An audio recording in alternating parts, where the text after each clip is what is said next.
ఇంకోటి అనుకుంటారనుకోవడానికి కాదు, వాళ్ళు చెప్పినట్లు పార్టీలకు అతీతంగా నాతో ఉన్న వ్యక్తులు ఉన్నారు.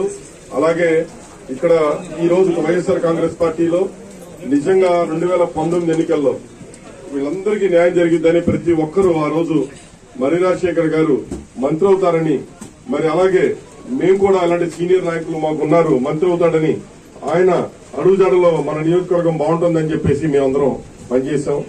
పనిచేసిన క్రమంలో మాకు కుటుంబ సభ్యులుగా ఆప్తులుగా తయారై మొత్తం అందరం కూడా ఈ రోజు నాతో సన్నిహిత సంబంధంగా తయారవడమే ఒకటే కొత్తగా అనేది లేదు అసలు. ఎందుకంటే గత 4 తరాలుగా 3 తరాలుగా అనుబంధంగా ఉన్న ఇక్కడ అన్ని కుల మతాలకు అతీతంగా అందరం వరుసలు పెట్టుకుని పిలుచుకుంటా ఉంటాం. అందరం ఒకళ్ళింటో ఒకళ్ళు భోంచేస్తా ఉంటాం. ఎటువంటి పరిస్థితుల్లో ఏదో ఊరికే కాదన్నా, ఖచ్చితంగా నా మనస్ఫూర్తిగా నేను చెప్తున్నాను, నాకు కాని పక్షంలో మర్రి రాజశేఖర్ గారికి ఇస్తే 20 కోట్లు నేను చందా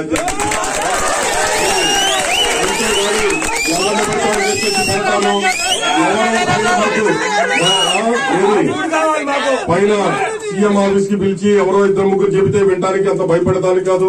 నియోజకవర్గం ఈసారి ప్రతి ఒక్క కార్యకర్తని బాగా చూసుకోవాలి, బాగుండాలి. మన కార్యకర్తలు నాయకులమే తప్ప తెలుగుదేశం మీద కేసులు పెట్టి చూపించండి. ఈ 5 సంవత్సరాల్లో ఒక్కరు కూడా నేను ఓపెన్ గా చెప్తున్నా. మరి మా వైస్ చైర్మన్ గారు కొలిశెట్టి శ్రీనివాసరావు అన్న గారు మా అందరూ 6.5 కోట్ల పైన తీసుకొని 3 కోట్లు ఇచ్చి 2.5 కోట్లు ఎగ్గొట్టి ఈ రోజు పోయి గుంటూరులో కూర్చుంది కాదని ఆయన ద్వారా అడగండి. నాకు 6.5 కోట్లు ఇవ్వాలి. నేను ఇందాక సజ్జల దగ్గర అడిగితే ఆమె ఇచ్చిందే వదిలేయని.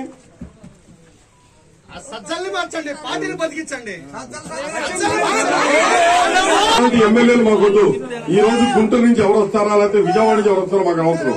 చిలకలూరుపేట వ్యక్తిగా ఇక్కడ నేను ఉన్నానా లేదా అనే దానికన్నా చిలకలూరుపేట వ్యక్తిని, నిజమైన వ్యక్తి, కరెక్ట్ అయిన వ్యక్తిని పెట్టండి. నిన్న చిలకలూరుపేట వ్యక్తిని ఇచ్చారు. ఒక ఆడపిల్ల కష్టం తెలుసన్నారు, అదన్నారు, ఇదన్నారు. మీరు అన్నట్లే ప్రతి ఒక్కళ్ళు ఏదేదో పాటలు పెట్టారు. అందుకే ఎవరన్నా పాటలు తయారు చేయించమంటే ఎందుకురా బాబు పాటలు తయారు చేస్తే మనకు అచ్చుకోవట్లేదన్న.